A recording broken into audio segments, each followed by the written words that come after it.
नमस्कार दोस्तों, मैं आशीष शर्मा आपका स्वागत करता हूं आपके अपने चैनल स्टडी क्यूआर पर।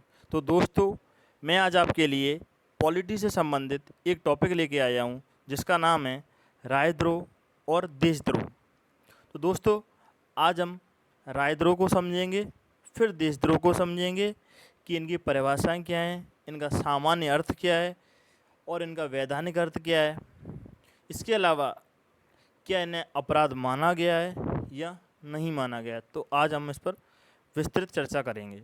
तो चलो हम अपना टॉपिक आज स्टार्ट करते हैं।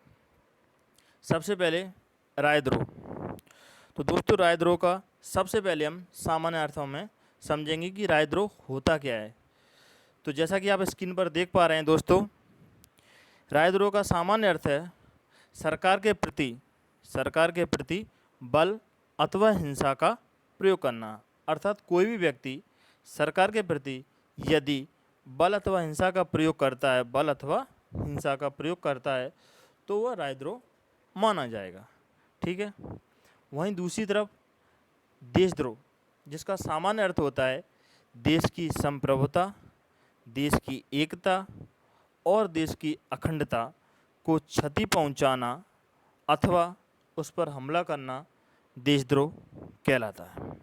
तो दोस्तों, हम दोनों ही यानी कि राजद्रोह और देशद्रोह को सामान्य अर्थों में समझ चुके हैं। तो हम इस टॉपिक को आगे बढ़ाते हैं और देखते हैं कि राजद्रोह, चलो उससे पहले एक चीज़ देखते हैं कि अब आपके मन में एक प्रश्न उठता है कि राजद्रोह और देशद्रोह अपराध हैं या नहीं। तो सबसे पहले मैं आपको राजद्रोह को एक्सप्लेन करता हूँ, उसके बाद देशद्रोह को। तो आइए, जैसा कि आप स्क्रीन पर देख पा रहे हैं, मैंने राजद्रोह के लिए दो पिलर बनाए हैं। तो पहला पिलर में हम सामान्य अर्थ को देखेंगे, जो कि मैं आपको पहले ही कवर अप करा चुका हूँ। क्या बताया था मैंने सामान्य अर्थ? कि सरकार के प्रति बल अथवा हिंसा का प्रयोग करना राजद्रोह कहलाता है। लेकिन ये मैंने आपको सामान्य अर्थों में समझाया है। अब इसे कानूनी अर्थ अथवा वैधानिक अर्थों में देखते हैं। जैसा कि आप स्क्रीन पर देख पा रहे हैं, एक टर्मिनोलॉजी लिख के आ रही है, भारतीय दंड संहिता। अब देखो, क्लियर दिख रहा होगा। भारतीय दंड संहिता यानी कि इंडियन पीनल कोड, आईपीसी 1860। इसमें क्या किया गया है, चलो पहले समझते हैं कि आईपीसी है क्या। तो आईपीसी में उन सभी अपराधों की परिभाषा जो अपराध अवसर किए जाते हैं, अर्थात जो अपराध किए जाते हैं उनकी परिभाषाएं एवं उससे संबंधित सज़ा का वर्णन किया गया है। तो आपको समझ में आ गया होगा कि आईपीसी है क्या। तो आईपीसी के अंतर्गत एक सेक्शन जोड़ा गया था 1860 में, जिसका नाम था सेक्शन 124 कैपिटल ए। तो दोस्तों, देखते हैं कि इस सेक्शन में क्या कहा गया है। इस सेक्शन में कहा गया है कि राजद्रोह को कब अपराध माना जाएगा, यानी ये बताया गया है कि राजद्रोह किस कंडीशन में अपराध माना जाएगा। जब कोई सरकार के प्रति अप्रीति, घृणा या अवमानना, इसका मीन्स है कि जब कोई व्यक्ति सरकार के प्रति अप्रीति का मीन्स होता है सरकार के प्रति लगाव को कम करना। दूसरी चीज़, सरकार के प्रति अगर घृणा उत्पन्न करता है या सरकार की अवमानना करता है, तो इस कंडीशन में उस व्यक्ति को राजद्रोही माना जाएगा और उस पर राजद्रोह का मुकदमा चला जाएगा। अब आगे बढ़ते हैं दोस्तों। तो ऐसे व्यक्ति को दोषी पाए जाने पर जब कोर्ट में मुकदमा चलेगा और वो दोषी पाया जाता है तो उसे आजीवन कारावास तक की सज़ा भी हो सकती है। यानी कि इसकी जो मैक्सिमम सज़ा है वो आजीवन कारावास है। तो इसमें एक अपवाद, जो मैंने आपको सेक्शन बताया 124 कैपिटल ए, इसमें एक अपवाद भी दिया गया है। अपवाद देखते हैं, अपवाद क्या है। सरकार का डिसअप्रूवल यानी अनुमोदन, सरकार का अनुमोदन। अब समझेंगे हम कि अनुमोदन होता क्या है। डिसअप्रूवल यानी कि डिसअप्रूवल का मीन्स ये है कि सरकार की हम आलोचना कर सकते हैं, सरकार की कमियां गिना सकते हैं, आदि कार्य कर सकते हैं और इन्हें राजद्रोह के अंतर्गत अपराध नहीं माना जाएगा, यानी कि इसे छूट दी गई है। तो हम सरकार का डिसअप्रूवल कर सकते हैं, आलोचना वगैरह, कमियां वगैरह जो भी, तो इन्हें रायद्रोह के अंतर्गत नहीं रखा जाएगा। चलो दोस्तों, इतना हुआ। आपको ये समझ में आ गया है कि रायद्रोह का सामान्य अर्थ क्या है और कानूनी अर्थ क्या है। चलो इसी के साथ हम आगे बढ़ते हैं। अब देखते हैं। अब आपके मन में एक प्रश्न आता है कि सर, जो परिभाषा बताई गई है कि सरकार के प्रति जो अप्रीति की भावना या घृणा की भावना या सरकार की अवमानना करना, ऐसा विचार रखना अपराध माना जाएगा या फिर ऐसा कृत्य करना अपराध माना जाएगा। तो ये प्रश्न तो इम्पोर्टेंट है दोस्तों, कि क्या कोई व्यक्ति ऐसा विचार रखता है तो उसे अपराध मान लिया जाए, या फिर ऐसा कोई कार्य कर रहा है तब उसे अपराध माना जाए। तो इसे हम आगे की स्लाइड में देखते हैं। चलिए, तो जैसा कि आप देख पा रहे हैं, ये केस है केदारनाथ बनाम बिहार राज्य मामला, ये आपकी स्क्रीन में दिख रहा है। तो हुआ क्या है, जैसे ये रायद्रोह को 1860 जो आईपीसी की धारा है इसके अंतर्गत शामिल किया गया, तो फिर इसके बाद क्या हुआ, सरकारों द्वारा इसके दुरुपयोग की संभावनाएं बढ़ गईं और विगत वर्षों में सरकार द्वारा इसका दुरुपयोग भी किया गया।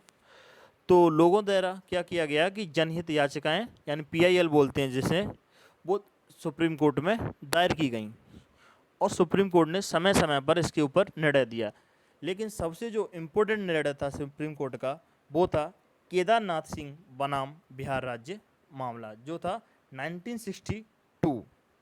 तो दोस्तों, सबसे पहले हम इस मामले को समझते हैं कि सुप्रीम कोर्ट ने इस मामले में क्या कहा और इस मत में अपनी राय क्या प्रकट की। चलो देखते हैं दोस्तों। तो सबसे पहले पेन यूज़ कर लूँ दोस्तों। हाँ, केदारनाथ सिंह बनाम बिहार राज्य मामला 1962। सुप्रीम कोर्ट ने कहा कि ऐसा विचार प्रकट करना, अगर कोई व्यक्ति ऐसा विचार प्रकट करता है और उसे केवल इस प्रकार के विचार प्रकट करने के लिए अपराधी मान लिया जाए, तो यह गलत है। अर्थात सुप्रीम कोर्ट द्वारा कहा गया कि जब तक कि बल एवं हिंसा का प्रयोग करके इस विचार के अनुसरण में कोई कार्य ना किया गया हो, तब तक ऐसा विचार प्रकट करना अपराध नहीं माना जाएगा। तो दोस्तों, आप समझ पा रहे हैं कि सुप्रीम कोर्ट का कितना इम्पोर्टेंट निर्णय आया है कि विचार प्रकट करना अपराध नहीं है। अगर ऐसे विचार का अनुसरण करने में बल एवं हिंसा का प्रयोग किया गया है तो वो राजद्रोह माना जाएगा। अर्थात अगर बल एवं हिंसा का प्रयोग नहीं किया गया है तो वो अपराध नहीं माना जाएगा। अर्थात और सरल शब्दों में से मैं समझाता हूँ आपको कि लोक व्यवस्था को जब तक खतरा उत्पन्न ना हो, जो हमारी लोक व्यवस्था है, पब्लिक सिस्टम है, जब तक कि इसे कोई खतरा उत्पन्न ना हो तब तक अपराध नहीं होगा। इसके अलावा भी सुप्रीम कोर्ट द्वारा कई अन्य बातें भी कही गई हैं, जो मैंने आपको, जो स्क्रीन पर आप देख पा रहे हैं, मैंने अन्य बातों में कहा गया। अब प्रश्न आप ये करेंगे कि अन्य बातें हैं क्या, तो चलो मैं आपको समझा देता हूँ ये अन्य बातें क्या हैं। साथ ही सुप्रीम कोर्ट द्वारा ये कहा गया कि सरकारें इसका दुरुपयोग करती हैं, निसंदेह सरकारें इसका दुरुपयोग करती हैं, तो यह अनुचित है, सरकारों को ऐसा नहीं करना चाहिए और समय समय पर न्यायालय द्वारा इस पर अंकुश लगाया जाएगा। चूँकि सरकारें इसका सिर्फ दुरुपयोग करती हैं, इस आधार पर इस कानून को ख़त्म कर दिया जाए, यह कोई वैधानिक आधार नहीं है। अर्थात कि सरकारें इसका दुरुपयोग करती हैं तो इसलिए इस कानून को ख़त्म कर दिया जाए, यह कोई आधार नहीं होता है। साथ ही साथ सुप्रीम कोर्ट ने ये भी कहा है कि ऐसा भी हो सकता है कि फर्जी मुकदमे दायर हों, तो कानून को ख़त्म करने की बजाय फर्जी मुकदमों को दायर होने से रोका जाए और प्रभावी कार्रवाई की जाए। तो न्यायालय द्वारा ये स्पष्ट रूप से निर्णय लिया गया है, जिसे आप समझ चुके हैं कि लोक व्यवस्था को जब तक खतरा उत्पन्न ना हो तब तक इसे अपराध नहीं माना जाएगा। विचार प्रकट करना अपराध नहीं है। अगर आप विचार प्रकट कर रहे हैं और विचार के अनुसरण में कोई बल एवं हिंसा का प्रयोग किया जाता है तो वो ये मतलब अपराध माना जाएगा। तो दोस्तों, आप समझ चुके हैं कि देशद्रोह क्या है, रायद्रोह माना जाएगा। तो दोस्तों, आप समझ चुके हैं रायद्रोह क्या है, सामान्य अर्थों में भी आप समझ चुके हैं और वैधानिक अर्थों में भी आप इसको समझ चुके हैं। और इसके लिए क्या प्रावधान किए गए हैं और क्या परिभाषा दी गई है, वो मैं आपको समझा चुका हूँ। तो मुझे नहीं लगता कि आपको रायद्रोह में कोई समस्या होगी। अब हम आगे बढ़ते हैं, इस टॉपिक को बढ़ाते हैं। 1 मिनट में स्लाइड को चेंज करूं, तो इसके साथ बढ़ते हैं। अब आपका एक प्रश्न उठेगा, चलो पहले मैं प्रश्न बाद में उठाऊंगा आपका, पहले हम देशद्रोह को समझ लेते हैं, क्योंकि मैं राजद्रोह को तो कंप्लीट कर चुका हूं आपका, थोड़ा देशद्रोह को समझते हैं। तो दोस्तों देखिए कि सामान्य अर्थों में देशद्रोह क्या होता है और वैधानिक या कानूनी अर्थ में देशद्रोह क्या होता है, चलो देखते हैं। अगर इसे सामान्य अर्थों में देखा जाए तो मैं आपको समझा चुका हूँ कि क्या होता है सामान्य अर्थों में। पिछली स्लाइड में आप देख सकते हैं कि सरकार, उसमें जो राजद्रोह था उसमें कहा गया था कि सरकार के प्रति बल व हिंसा का प्रयोग, और जो देशद्रोह है उसके लिए कहा गया है कि देश की संप्रभुता, एकता, अखंडता को क्षति पहुंचाना ही देशद्रोह है। तो आपको समझ में आ चुका है, मैं पहले भी समझा चुका हूँ देशद्रोह को सामान्य अर्थों में। अब इसको देखेंगे वैधानिक अर्थों में, यानी कानूनी अर्थ में।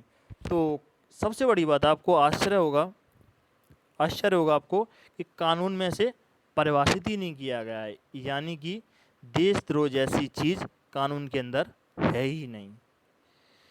तो फिर क्या है, इसका मीन्स ये हुआ कि अगर आप देशद्रोह या जो देशद्रोह की सामान्य अर्थों में परिभाषा बताई गई है उसका उल्लंघन भी करते हो तो आपको देशद्रोही नहीं माना जाएगा, अर्थात देशद्रोह अपराध नहीं है।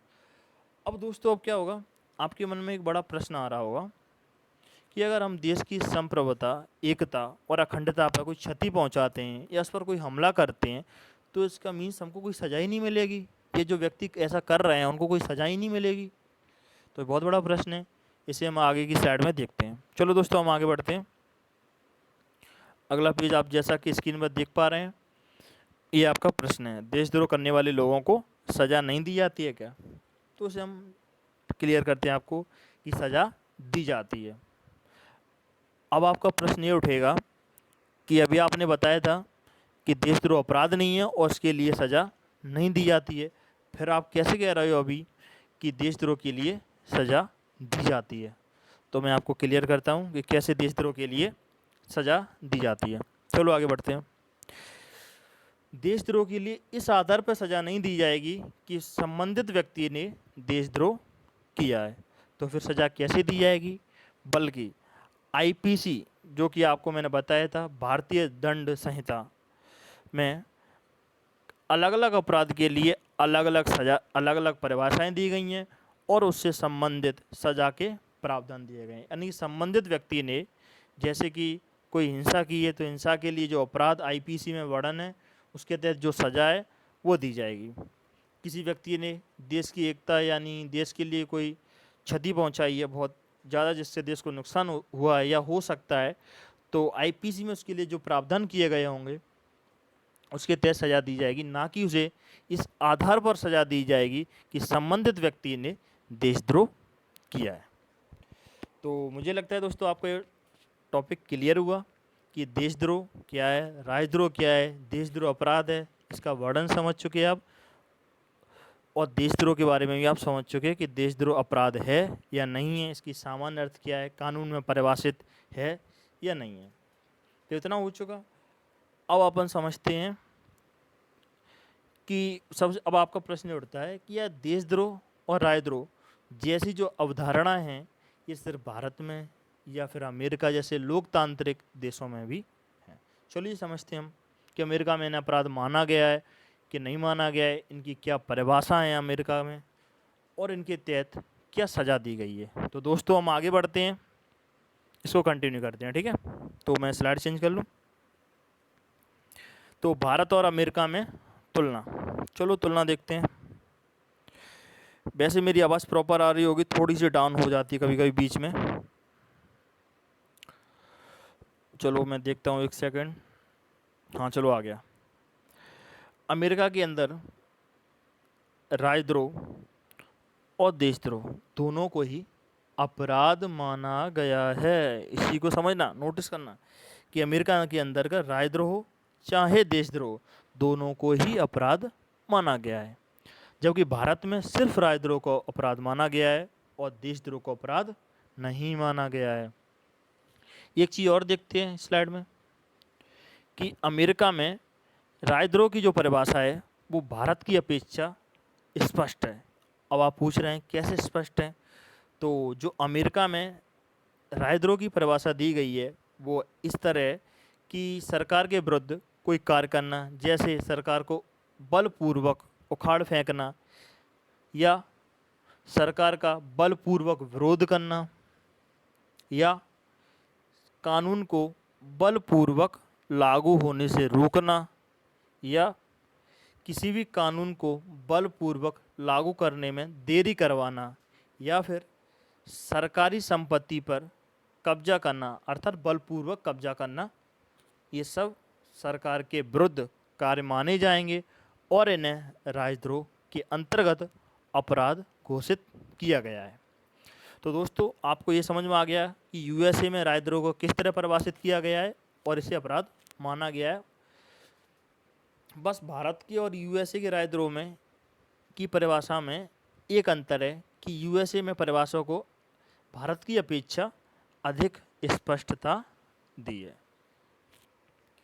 ठीक है, अब देखते हैं यूएसए में देशद्रोह की क्या कंडीशन है। तो देशद्रोह को अपराध की श्रेणी में रखा गया है, यानी कि कानून की परिभाषा में शामिल किया गया है। अपराध है देशद्रोह अमेरिका में। क्या परिभाषा दी गई है? कुछ आधार हैं इसके, वो आधार देख लें कि देश के विरुद्ध युद्ध करना, और इसके अलावा दूसरी चीज़ दी गई है शत्रु की सहायता से कोई कार्य करना, तीसरी चीज़ शत्रुओं की सहायता करना। अगर इन तीनों चीज़ों में से कोई भी चीज़ मिलती है तो इस आधार पर उस संबंधित व्यक्ति को देशद्रोही मान लिया जाएगा और देशद्रोह के अंतर्गत उस पर मुकदमा चलाया जाएगा। सबसे बड़ी बात, संबंधित व्यक्ति को मृत्यु दंड तक की सज़ा हो सकती है, यानी कि उसे मृत्यु दंड दिया जा सकता है देशद्रोह के संबंध में। यानी कितना कठोर कानून बनाया गया है अमेरिका में। और जबकि भारत में क्या किया गया है? भारत में से अपराधी ही नहीं घोषित किया गया है, अर्थात कानून में परिभाषित ही नहीं किया गया है। तो दोस्तों, आप लोगों को एक मिनट, सॉरी कुछ समस्या हो गई है, एक मिनट टेक्निकल इशू है।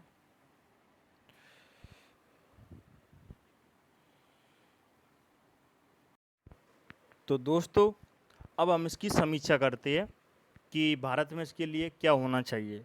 तो समीक्षा के तौर पर देशद्रोह को अपराध घोषित किया जाना चाहिए, जिस तरह से अमेरिका में देशद्रोह को अपराध की परिभाषा में यानी कानूनी परिभाषा में शामिल किया गया है एवं उसकी स्पष्ट परिभाषा दी गई है।